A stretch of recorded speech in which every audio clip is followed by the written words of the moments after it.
Amen. So, sa umaga pong ito, tayo po ay magtutuloy-tuloy na. At sa umaga pong ito, ang atin pong pag-uusapan ay pinamagatan po nating Righteous Foundation. Yan. Sorry. Ako lang ba? Ah, parang ang lalim yata ng pinanggagalingan ko. Ayun. So sabihin mo sa katabi mo, Righteous Foundation. Amen. At ang ating pong verse for today sa Proverbs 14:34, sabi po doon, righteousness exalts a nation, but sin is a reproach to any people. At sa wikang Tagalog po, ang katwiran ay magpapadakila sa isang bayan, ngunit ang kasalanan naman ay magdudulot ng kahihiyan. Tayo po'y manalangin. Salamat, Panginoon, sa inyong salita na aming pagsasaluhan sa umagang ito. Dalangin ko po, O Lord God, dalangin po namin, Panginoon, that you bless your words, as you bless me, Panginoon, as I deliver your word. Right now, O God, itago niyo po ako sa likuran ng iyong kapangyarihan. And Lord, we pray that you bless the ears of the hearer, Lord God, at maluwalhati ang iyong dakilang pangalan in Jesus' name. Amen. Okay, so sabi po dito, ang katwiran ay nagpapadakila. Okay, ano ba yung anong klaseng katwiran? Pagka ba sa atin ay may sinabi, para tayo ay madakila, mangangatwiran ba tayo? Shall we defend ourselves? Kasi sabing ganon, ang katwiran daw ay nagpapadakila. Pero po, ang klase ng katwiran na pag-uusapan natin ngayon is yung katwiran ng nagmumula sa Diyos. Amen? Yung katwiran na nagtatanggal ng kasalanan. Yung katwiran na nilinis at sinanctify na buhay. Amen? Amen. So tingnan po natin, ano ba ang righteousness? Okay. So ano ba ang righteousness? So sabi, righteousness is choosing honesty versus or over compromise. Amen. So choosing honesty over compromise, at mamaya po ay palalawakin ito natin ng kaunti. Okay, so next one is purity over temptation. Okay, righteousness daw is a purity over temptation, at ito po ang katwiran na nagpapadakila. Number 3 po, forgiveness over bitterness. Amen. So sa halip na maging bitter ka, pagka sa tingin mo ay argabyado ka o sa tingin mo ay lugi ka, amen. So you have to forgive sa halip na maging bitter ka. Okay, sabihin mo sa katabi mo, huwag kang bitter. Huwag kang bitter. Amen. So faithfulness over selfish ambition. So righteousness ay hindi makasarili. Hindi po siya selfish. Ano po? So ano naman daw po ang dinadala ng righteousness? Ano ang dala ng righteousness sa akin at sa iyo? So righteousness according to the 2 Chronicles 7:14, hindi ko na nilagay dyan, pero this is one of my favorite verse. Sabi po doon, if my people will humble themselves and pray, I will hear from and turn from their wicked ways. I will hear from heaven and heal their lands. So sa 2 Chronicles po, ang righteousness brings healing. It brings strength, it brings impact, and it brings blessing. Di ba po? Kasi sabi doon ng Lord, if my people will humble themselves and pray and turn from their wicked ways. Sabi, turn from their wicked ways. Ibig sabihin, tatalikuran mo yan 180 degrees, hindi 360 degrees. Ano po? Kasi pag umikot ka 360 degrees, binalikan mo lang yan. Amen? So pag tumalikod, pag umiwas, Pag umalis, it should be 180 degrees lang. Amen? So, it brings strength and impact. It brings blessing. Di ba? Sabi niya, I will hear from heaven and heal their lands. So, ibig sabihin, pag may kagalingan, may kalakasan. Pag may kalakasan, may impact ang buhay natin. At pag may impact ang buhay natin, we become a blessing to others. Amen? So, mabilis lang po. So, pero, tignan natin, doon sa Chronicles, doon po sa 2 Chronicles 7:14, sabi ng Lord doon, if my people, ibig sabihin, righteousness is personal. It starts within you. Nagsisimula siya sa akin at sa iyo. Nagsisimula siya sa isang individual. Amen po? Hindi po pwedeng maging righteous. I want my family to be righteous. I want my household to be righteous. Gusto kong maging righteous ang aking community. Diba? Tingnan po natin ngayon, ang daming issues. Diba? Ang daming issues. Ano ang pinakasikat ngayon na issue? Yeah? Anong pinakasikat na issue? Grabe, di ba? Kung titignan natin na ma-magnify ang gawa ng kaaway doon sa mga issues na yon. Sino pong mahilig manood ng TV, ng balita? Naalala ko po sa parang second week of May ba yon? Nung natulog lang ako, paggising ko, iba na ang Senate President. Sabi nung kliyente namin, sabi ko, pasensya na sir, nakatulog po ako. Sabi niya, oo nga, natulog ka lang, paggising mo, iba na ang Senate President. Nagulat ako. Kasi hindi po ako ganun sa tingin ko po kasi it will not help me. Although dapat maging aware tayo sa kung anong nangyayari sa ating bansa, pero awareness is enough for us to pray for our country. Amen? Hindi na yung makikisawsaw pa tayo, tapos lagi na lang tayo magpo-post pa tayo yung mga flood control na yan. Na ngayon, tag-ulan na naman. Nung last week, umulan, tapos ang balita, bumaha. Sino na naman ang sinisisi? Tinitignan na naman natin yung kasalanan ng iba. Amen? Tinitignan natin yung kasalanan ng iba. Tayo ba ay walang kasalanan? Okay, so it should be personal. And personal righteousness is a foundation of spiritual strength. Amen? It's a foundation of our character. It is a foundation of reputation, and it is a foundation of influence. So bakit siya magiging foundation? Bakit ang righteousness is the foundation of those four? Kasi if there is righteousness, amen? If there is righteousness, sabi nga natin kanina, sa 2 Chronicles, may healing. If there is righteousness, may pagbabago. If there is righteousness, makikita natin that we are sanctified. Okay? So, ngayon, as we go on, sasagutin natin yung tanong. Di ba? Alam niyo naman, sabi ko nga, pag ako yung nagtuturo, lagi akong may tanong. So, ngayon, ang tanong natin, how to pursue righteousness. Okay. So, sabi po ng psalmist sa 139 verse 7, sabi niya, I can never escape from your spirit. I can never get away from your presence. So, ang sinasabi niya dito, sabi niya, Lord, hindi ako makakawala sa iyo. Hindi ako makakawala sa iyong spirit, hindi ako makakalayo sa iyong presensya. Yun po yung sabi ng psalmist. At doon po that's verse 7, at doon po sa verse 12, sabi niya, but even in darkness, I cannot hide from you. To you, the night shines as bright as day. Darkness and light are the same to you.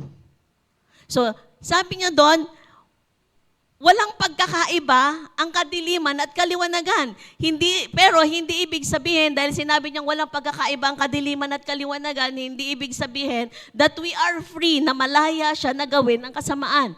Amen? So ang sinasabi dito, walang pagkakaiba, ibig sabihin, kahit sa darkest point ng buhay mo, kahit ano yung tinatago mo, kahit sa tingin mo na itago mo sa iba, pero sa Lord, hayag ang lahat. Yun ang ibig niyang sabihin. Sabi niya ay, darkness and light are the same to you. Kasi wala siyang hindi makikita. So how to pursue righteousness? Paano natin mapupursue ang righteousness, di ba? Sabi ko nga ay, sa akin, di ba, if you, kindness should surpass righteousness. So sa amin kasi, sa amin ng Pastor June, he's more on kindness. So ako naman po, I am more on righteousness. Yon. So, pasensya na po kayo talagang, ang aking tenga yata ay inaatake. So number 1, to pursue righteousness, we should live a sanctified life. Yun. Live a sanctified life. Ano bang ibig sabihin ng sanctified? Anong ibig sabihin ng sanctified? Tingnan natin. Sabi po, ang sanctified or sanctification means you are set apart. Okay? Set apart, inihiwalay ka, ibinukod ka na. Okay? It is also, sanctification or sanctified life also is a process of continual work of the Holy Spirit. So, when we are sanctified, we are in the process, or the Lord is on the process of working in our lives. Nagkakaintindihan po ba tayo? Naiintindihan po ba natin? Ano po? So, the Holy Spirit lives in us to help us grow in the Lord and become more like Christ every day. Diba? Tingnan natin sabi po sa Psalms 1, verse 1 and 2, sabing ganon, Blessed is the man who walks not in the counsel of the wicked, nor stand in the ways of the sinner, nor sit in the seat of scoffers, but his delight is in the law of the Lord. And on his law he meditates day and night. So yun, a sanctified life po. Ibig sabihin, tingnan nyo po hindi pala dyan na-highlight. Pero sa akin po kasi hinighlight ko po kasi yung walks, stands, and sit. Okay? So naka-highlight po kasi sa akin yon. Okay, so because, tignan po natin sa next slide. Kasi once we start walking in bad counsel, eventually we get more comfortable and cease movement. Diba? Pagka tayo po ay nag-umpisa na, sige, ay lalakaran ko na, makikilakad na ako, makikisabay na ako, sasabayan na kita. Kahit mali. Sasabayan kita kasi ito yung in. Sasabayan kita kasi ito ngayon yung trend. Diba? So sabi nga nun, pag ikaw ay sumabay na, okay? Pag ikaw ay sumabay na, magiging komportable ka na. Kasi pag ikaw ay nagpapaiwan pa, pag ikaw ay sumusunod-sunod pa lang, may konsensya ka pa. Pag ikaw ay sumusunod-sunod pa lang kung ano yung trend, kung baga ay tumatanaw-tanaw ka pa lang, hindi ka pa sumasabay, ang nangyayari is, meron ka pa, nakukonsensya ka pa, nag-iisip ka pa, iniisip mo ba kung tama ba to, mali ba to, kalugod-lugod ba to, okay? Nakaka-bless ba to? May impact ba to para sa eternity? May impact ba yung buhay na gagawin ko or yung decision ko para sa buhay ng iba? Amen? Pero, once na sumabay ka na, yung iniisip mo, makakalimutan mo na, sinabayan mo na eh. So, comfortable ka na doon sa ginagawa mo kasi sumasabay ka na. And, which leads to standing among it. So pag sumabay ka na, tatayuan mo na yon. Paninindigan mo na yon. Ipaglalaban mo na yon. Amen ba? Amen ba? Amen. So sumabay ka na eh. So paninindigan ko na to, eto na to. 'Di ba? For example, sa mga kabataan, hindi na sa kabataan, lagi na lang daw ang kabataan kasi ang example eh. Okay, sa mga tatay na lang. Okay, 'di ba? For example, sa mga tatay na lang. Pag ikaw ay patanaw-tanaw lang o kaya yung sinasabing pwedeng makisama, pero hindi ako makikisama. Kaya, doon sa nagiinuman, pupunta ako kasi isi-share ko ang Word of God. Wow. Ganda ng purpose na. Isi-share ko ang Word of God doon sa mga nagiinuman, doon sa mga nagsusugal. Ha? So, aray po ba tayo ngayon? Sige, aray muna tayo. Pupunta muna ako doon, pero hindi ako makikisama. Hindi ako makikisama. Makikisama ako sa kanila, ipapakita ko sa kanila na ngayon naiintindihan ko pa sila. Wala pong masama doon. Tunay naman po na hindi natin sila kailangang i-judge, na kailangan natin silang mahalin. Pero pag hindi ka po ready, pag pumunta ka doon, nakikiupo ka pa lang. Tapos makikitikim ka na. At pag natikman mo na, pag naging comfortable ka na doon, pag nagustuhan mo na, katulad po doon, di ba? Sa sugal, meron po akong kakilala. Sabi niya ay, ang galing ng taong yun. Ang galing nun sa sugal, pag talagang nananalo. Natuwa ka pa. Natuwa ka kasi ang galing niya manalo sa sugal. Diba? Pag may panalo, ibig sabihin may talo din, ano? So might as well, wag ka na lang magsugal. Amen ba? Wala naman na dito tumataya sa wedding. Wala na? Dati pa, no? Dati yon. Dati ba yon? Or, tika muna, baka hanggang ngayon, meron pa. May tumataya pa ba sa loto? Parang meron pa yata. Bakit parang may umiiwas ng tingin sa akin? Diba? Okay. So, magiging komportable ka at paninindigan mo yon. Sasabihin mo pa, Lord, papanalunin niyo ako at pag nanalo ako, magdodonate ako sa church. Ganon pa yung prayer. Diba? Magdodonate po ako sa kailangan ng church. O kaya naman, bakit? Okay lang naman uminom, hindi naman ako nagpapakalasing dahil kung si Jesus nga uminom eh.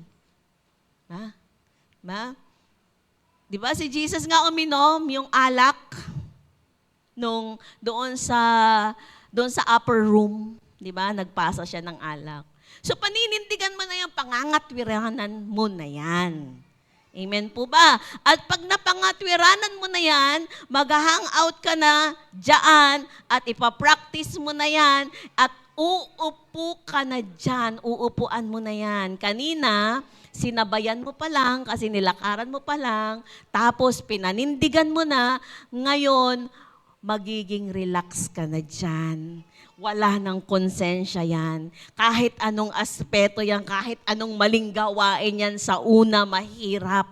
Pero habang ginagawa mo yan everyday, di ba, magiging relax ka na dyan. Amen? Amen. Amen. Sabihin mo sa katabi mo, tayo-tayo. Huwag ka maging relax. Ayan na naman kayo, kinakausap niya naman sarili niyo eh. Sabi ko sa katabi, ba't kayo nagsasalita mag-isa ba naman? Amen ba? So, kailangan po natin, okay, so we should, to pursue righteousness, we should live a sanctified life. Sanctified life, set apart, naiiba, kumbaga ay, di ba, sabi nung kanta, binabago mo ako araw-araw, binabago mo ako araw-araw. So, ang pagbabago is hindi instant. Given yan. Pero araw-araw may pagbabago, araw-araw may sanctification. Amen? Amen. So, mabilis lang tayo. Number 2. At dalawa lang po ito. Number 2, walk with integrity. Walk with integrity. Pursuing righteousness leads to a lifestyle that exhibits integrity, committed to God's way. Okay. So, hindi ko na po inilagay dyan. Sabi po sa Psalms 15. Okay? Sabi po sa Psalms 15, who may worship in your sanctuary, Lord? Who may enter your presence on your holy hill? Those who lead blameless lives and do what is right is speaking the truth from sincere hearts. Those who refuse to gossip or harm their neighbors or speak evil to their friends. Gusto ko lang pong gusto ko lang pong munang balikan yung verse 3. Sino daw? Yun daw, tumatanggi sa chismis.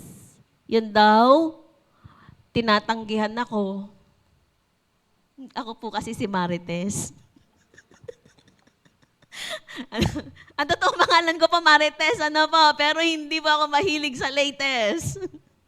Yan. Kasi sabi po dito, ang makakapag-worship daw sa Lord sa kanyang sanctuary is those who refuse gossips.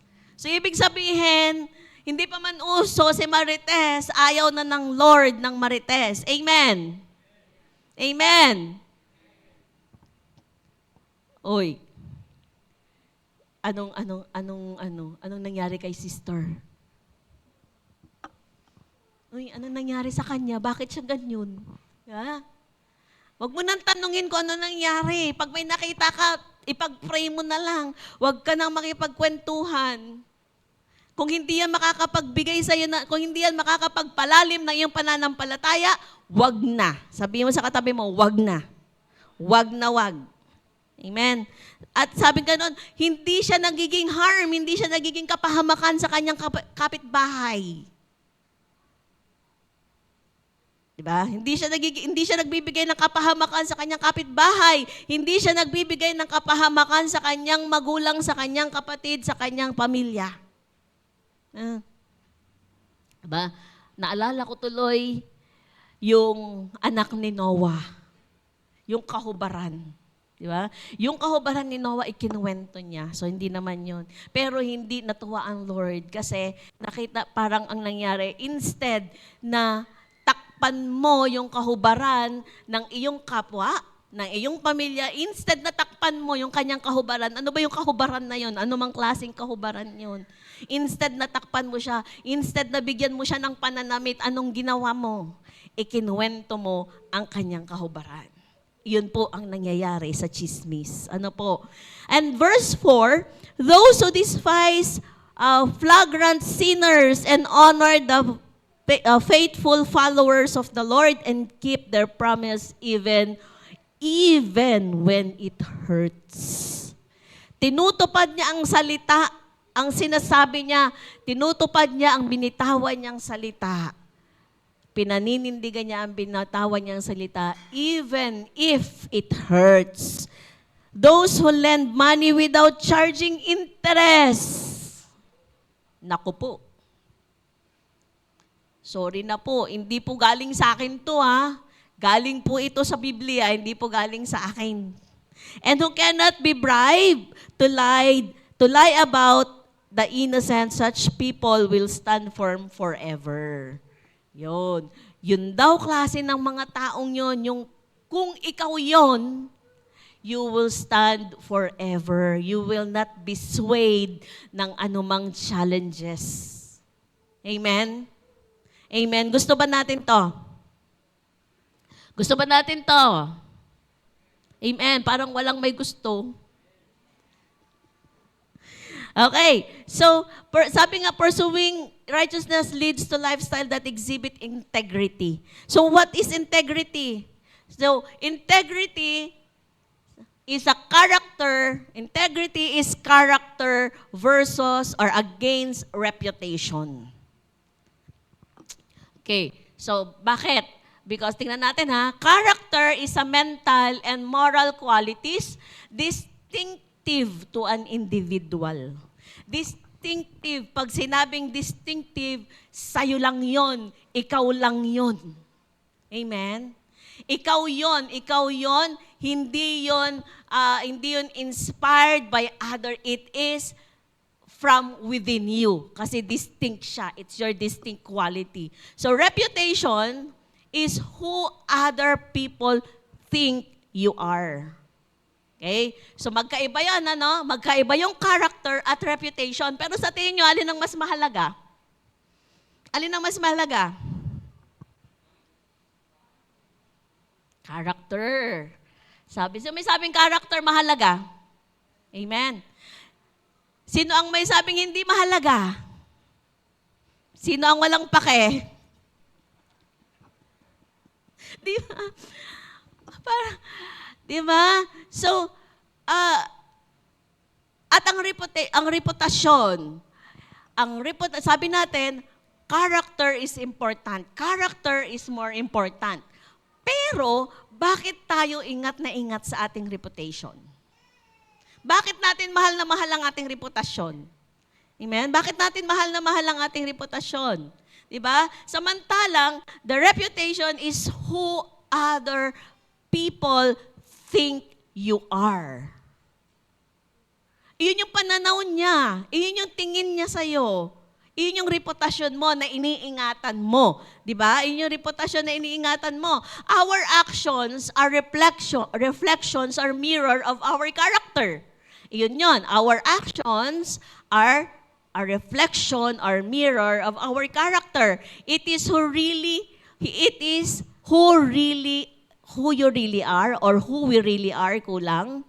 Who we really are and encompasses our integrity. Okay, so our character daw encompasses our integrity, while reputation is simply encompasses what others think of us. Okay, based on our actions and words, it is based on opinion. Okay, so yung reputasyon daw is the opinion of others. Hindi ikaw yon. Amen? So, character encompasses our integrity, while reputation encompasses what others think of you based on your reaction. Samantalang, sabi, character is the reflection of your action. It is a mirror of your actions. Di ba? Magulo ba? Pinaikot-ikot ba? Yeah? So, tingnan natin yung connection. Okay, so para makita natin that both of character and reputation are important. Di ba? They are both important. Bakit? Kasi character is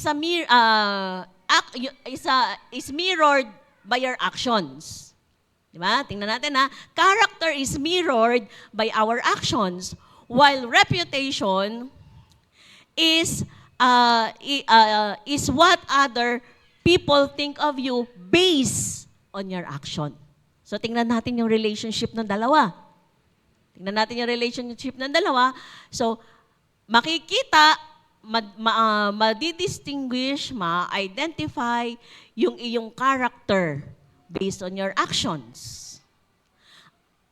At based on your action then, people will think of you, will say something about you. Based on your reputation, others will identify your character. Bakit? Kasi nga, they will, paano ko ba ito? They will think of you, sabi nga natin, they will think of you depende sa iyong action. Amen? So it works. Okay, it works. It works hand in hand. At pareho sila, may connection sa bawat isa. May effect sa bawat isa. Okay, so let's talk about reputation. Okay, so let's talk, reputation na lagi nating pinapahalagahan. Bakit? Kasi, sabi ko nga kanina, it will identify you. People will identify you based on our reputation, based on our actions, di ba? So, paano natin ito maiko-connect sa integrity? Paano natin mapapakita ang integrity sa character and reputation? Okay, so, tingnan natin. Paano mawawala ang integrity ng isang tao? Pag pumasok ang alin? Pag pumasok ang pride, pag pumasok ang self-righteousness, pag pumasok, pag nandyan na, okay, so pride and self-righteousness ang pinaka-matindi. Amen? So bakit?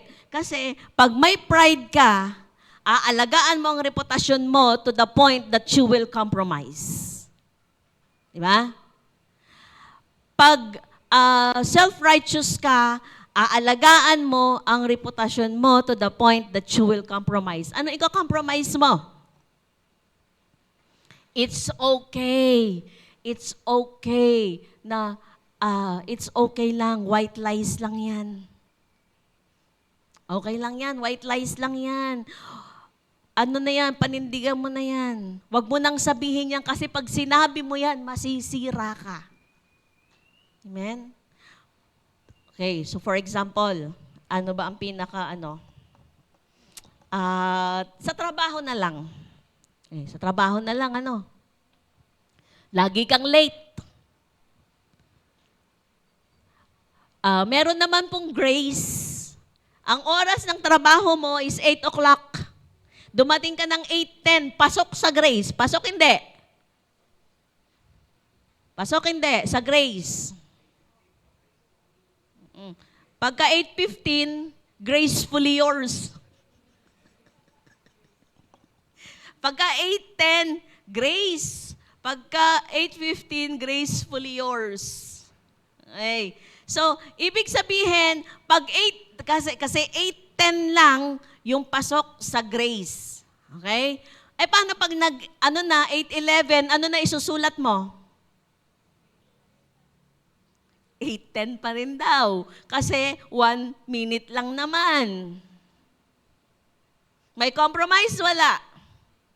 Meron. So bakit may susulat na 8:10? Kasi ayaw mong makaltasan dahil pagka ikaw ay dumating ng 8:11, from 8:01 to 8:11, may kaltas ka na.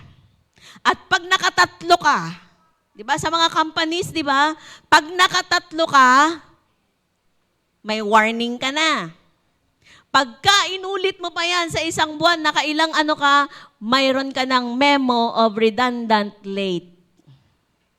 Di ba? May memo ka na dyan, redundant late na yan. So, di ba, dahil ayaw mong maapektuhan ang iyong integrity, di ba?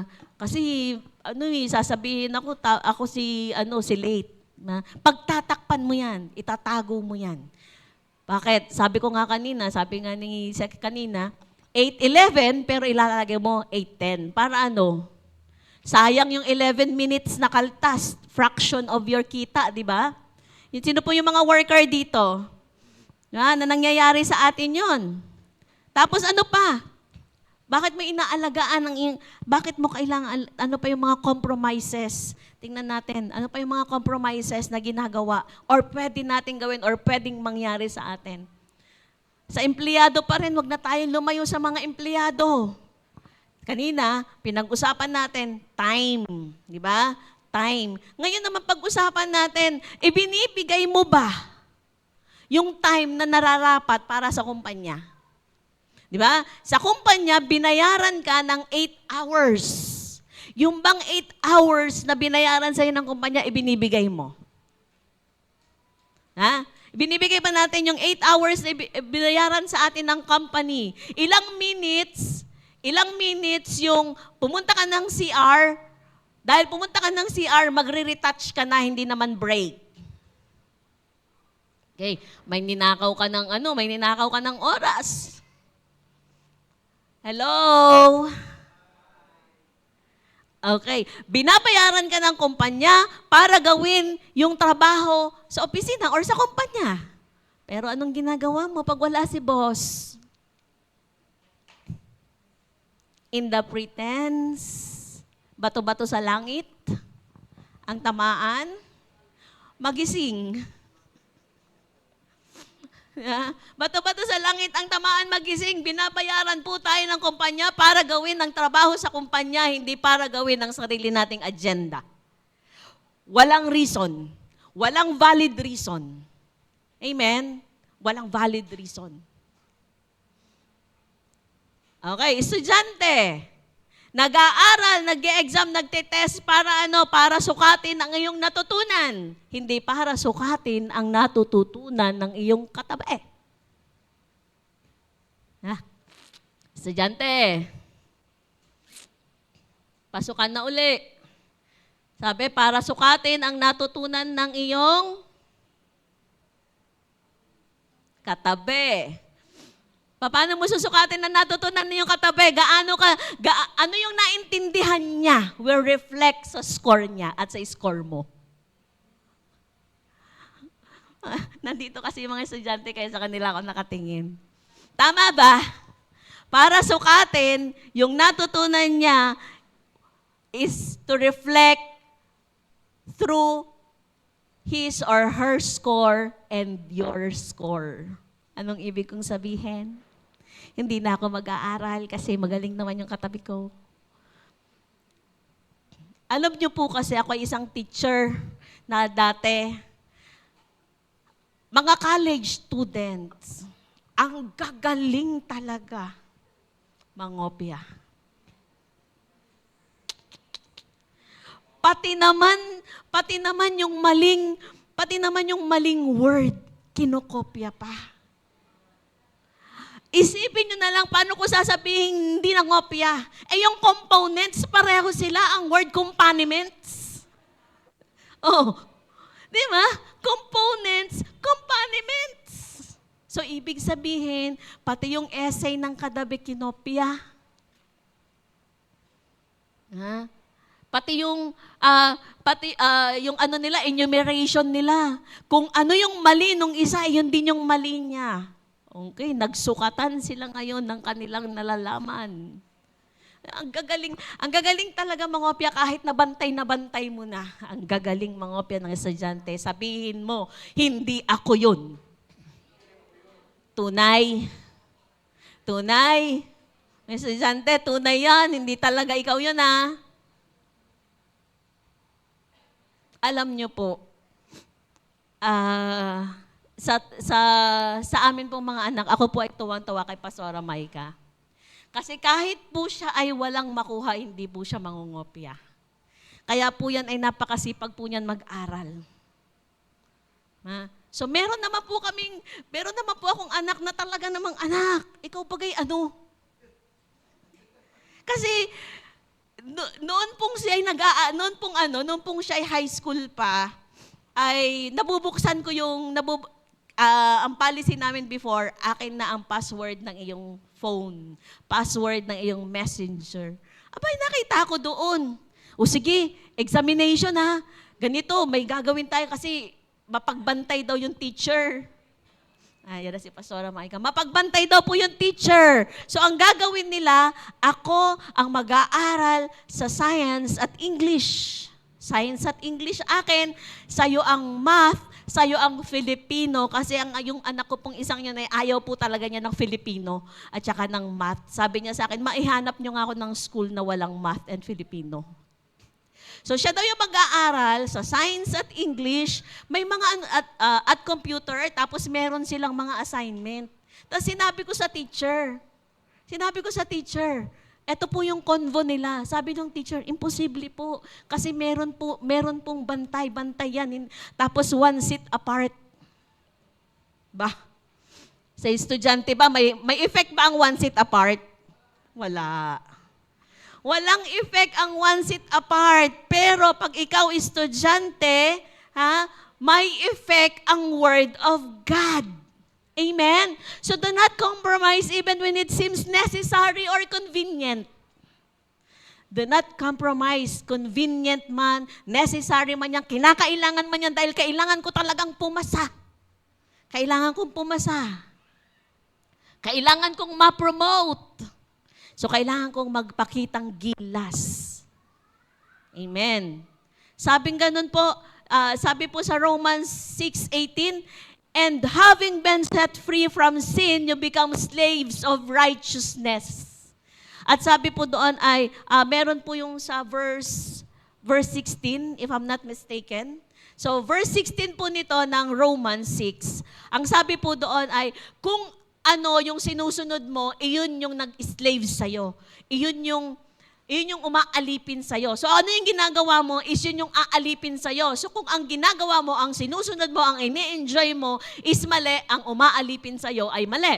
At kung ang ginagawa mo ay tama, so ang aalipin sa'yo ay tama.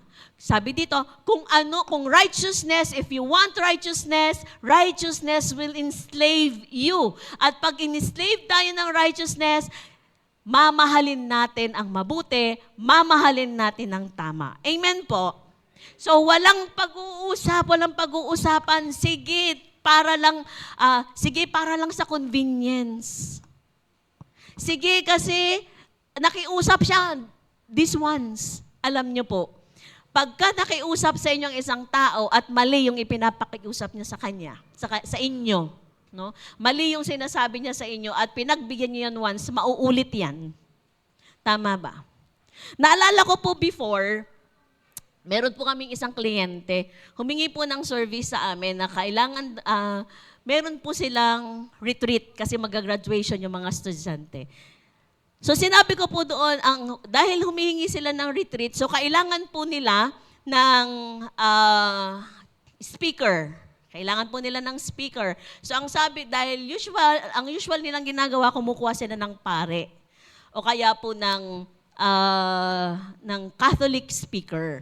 So syempre, it is against my faith. Tama po ba? It is against my faith. So sinabi ko na, beforehand, sabi ko, meron po akong mga kilala na speaker sa mga retreat, pero hindi po siya Katoliko, hindi po siya pare, pastor po siya. So, inunahan ko na yon. So sabi nila, okay daw. So pagdating po doon sa retreat, tinawag ako nung presidente. Tapos kasi may mga nagchuchuchu na bakit daw yung dinala ko doon na speaker ay naka-wedding ring. Kung pari daw yon, ibig sabihin hindi naka-wedding ring. So ang dinala ko doon na speaker is pastor. Yan po yung dinala ko doon. So kinausap ako, tapos sabing ganon, hindi yan tama. Dapat ang ibinigay mo sa amin dahil Katoliko kami, dahil Katoliko. So sabi ko, pasensya na po kayo. Kasi po, beforehand, sinabi ko na po sa inyo na hindi po ako kukuha ng pare kasi hindi po ako Katoliko. Bukod sa wala po akong kilalang pare, wala po akong kilalang Catholic speaker, it is against my faith. Kaya po, nagsabi ako beforehand na kung gusto nyo po, kayo po ang kumuha, ipoprovide lang po namin yung meal. Yun lang po yung kaya namin iprovide na services. So, nagalit,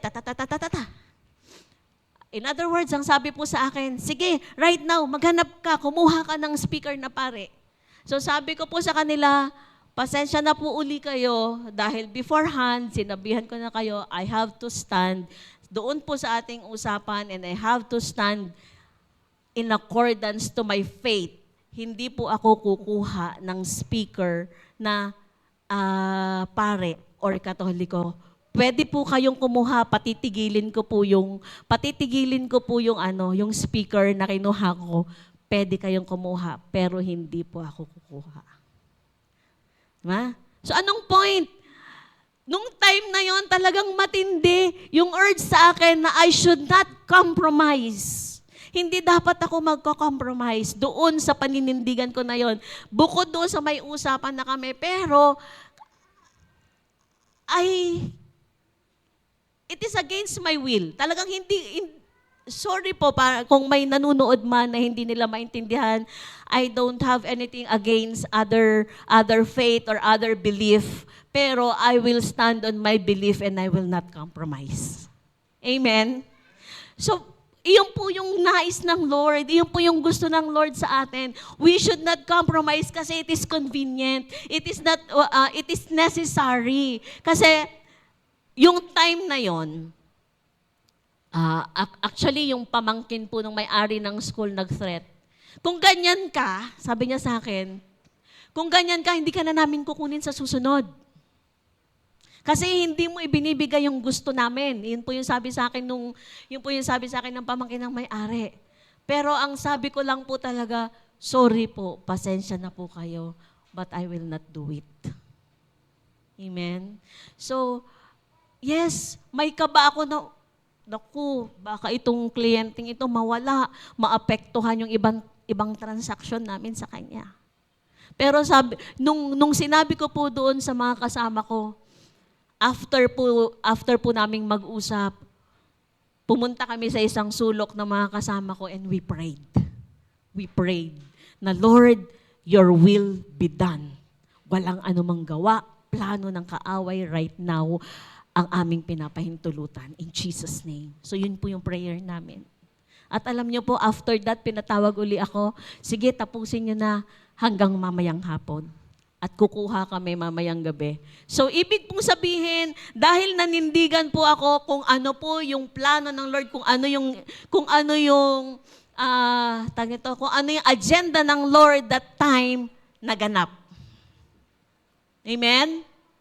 So, ano yung agenda, magandang plano ng Lord sa'yo, magaganap even if you will not compromise. Amen po?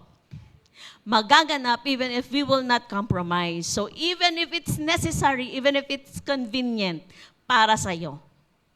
Okay? Ano ba yung sorry po lalo na po sorry po kasi may mga organizations or may mga company na maluwag or this is the practice. So kahit ikaw na Kristiyano, ginagawa mo because it is a practice. So sasabihin ko sa iyo, kapatid, kung ngayon ay nakikisabay ka pa dahil it is a practice, tigilan mo na. Do not compromise. Huwag mong iko-compromise ang tama. Nagkakaintindihan ba tayo sa compromise? Huwag mong isasakripisyo ang tama. Dahil ito yung nakagawian, dahil ito yung takbo ng mundo. So gagawin ko kasi ito yung ginagawa ng karamihan. Kailangan kong makisama kasi ito yung practice. Dahil kung hindi, baka tawagin akong ikaw na ang banal. Amen? Hindi po masama magpakita ng kabanalan. Dahil ang kabanalan is righteousness. Hindi po masama yon. Okay, sige, gawin nyo. But I will not do it. As for me, I will not do it. Okay? So mga estudyante, sige classmate, magkopyahan na kayong lahat, but I will not do it. Sabi ko nga sa inyo kanina, si Pastor Micah hindi siya nangungopya. Sabi niya, di bali na daw siyang bumagsak, hindi lang siya mangungopya. Ha? Kasi one time naanuhan ko siya anak, magtanong ka na lang sa kaklase mo, mangopya ka na lang. Di bali nang hindi ako pumasa. Hindi ako mangungopya. Okay? So kaya naman pala at hindi naman siya bumagsak, biyaya ng Lord. Malapit na po siyang gumraduate. Gagraduate na po siya sa July 22. Biyaya ng Lord. Ha? So, when we pursue righteousness, our heart is settled and steadfast on the things of the Lord. Okay? So, paano natin ipopursue? Dalawa lang kasi ang dami-daming kapamaraanan. Pero pinili ko lang po yung dalawa. We should live a sanctified life and we should walk in integrity. Dahil when you are, if there is an integrity, your character will mirror your action and your actions will identify your reputations. Amen? Kahit anong reputasyon ang iniingatan mo, yan naman batang yan, ilang taon na yan sa college, hindi kasi nakakapasa. Okay, para makapasa ako, mangungopya na lang ako. Diba? Sa ating buhay, ang daming temptations. Okay? Ang dami ng temptations. Ayun pala yun, sabi niya, ito yung exact verse, nandito pala, Romans 6:16. Do you not know that to whom you present yourselves slaves to obey, you are the one slaves whom you obey? Whether of sin, leading to death or of obedience leading to righteousness. Yun, yung sinabi ko kanina. Kung sino yung gusto mong sundin at sinusunod mo, iyon ang magi-slave sa'yo. Amen? At again, if we are slave with righteousness or with obedience, we are pursuing the will of God. We are pursuing righteousness. For the kingdom of God is not eating and drinking, but righteousness and peace in the joy of the Holy Spirit. Sabi po na Romans 14:17. Hindi lang daw para kumain at uminom. Hindi lang daw para magsaya. In other words, hindi lang para magsaya ka, hindi lang para masatisfy ka, hindi lang para mabusog ka, hindi lang para maligayahan ka, kundi ito ay to pursue righteousness and peace and joy in the Holy Spirit. Yun po. As we conclude po, we are made righteous in the eyes of God by the blood of Jesus through His death and resurrection, and our acceptance of the free gift, our sins are forgiven, and God sees us righteous, and we are called justified. Yun, di ba yung kanina? Justified kasi we are sanctified and we have the integrity, so we are justified. Habing ganon, justification and the righteousness is the foundation of a justified life, lies in Christ's sacrifice. By accepting His gift, we experience forgiveness and declare righteousness. Okay, so in this status, if we are righteous, we have a new status, we have a new identification, and this call us to live with purpose. Okay, this call us to live with purpose for striving righteousness and bearing witness to the transformed power of faith. Okay, so we are justified. We are called justified. At gusto ko lang pong i-share sa inyo yung sabi ni Paul. Okay? Yung sinabi ni Paul sa 2 Timothy 4:8, dati lagi ko ito sinasabi na gusto kong mangyari ito sa buhay ko. Kasi si Paul, nung siya ay mamamatay na, sabi niya, I have fought the good fight of faith. I have finished the race. I have kept the faith. And finally, there is laid up for me the crown of righteousness, which the Lord, the righteous judge, will give to me on that day. At hindi lang sa akin, sabi ni Paul, so hindi lang sa kanya. Even though Paul fought the good fight of faith, no? Narating niya yung rurok ng kanyang paglilingkod. Narating niya yung rurok ng kanyang paglilingkod. Sabi niya, hindi lang yon sa kanya mangyayari, pero doon sa lahat ng naniniwala, umaasa, nagpapatuloy at nagtitiwala sa Lord. Amen? So, as we are pursuing righteousness, may we one day or someday, kung dumating man yung panahon na sasabihin natin, I have fought the good fight of faith. Let us continue in fighting the good fight of our faith. For we know that in the days to come, we will be exalted. Our righteousness will exalt us. At hindi tayo kailanman magkakaroon ng kahihiyan. Hindi tayo magiging kahihiyan ng ating magulang, hindi tayo magiging kahihiyan ng ating community, at sabi nga natin kanina, it will cause impact, it will give impact. So if you are righteous, you will be seen by people, makikita ka, at you will be remembered as righteous. You will not be remembered as, I will not be remembered as Tess. but I will be remembered as righteous. Iyon po yung sinasabi ni Paul na I have fought a good fight of faith. So tayo po lahat ay mo as we sing.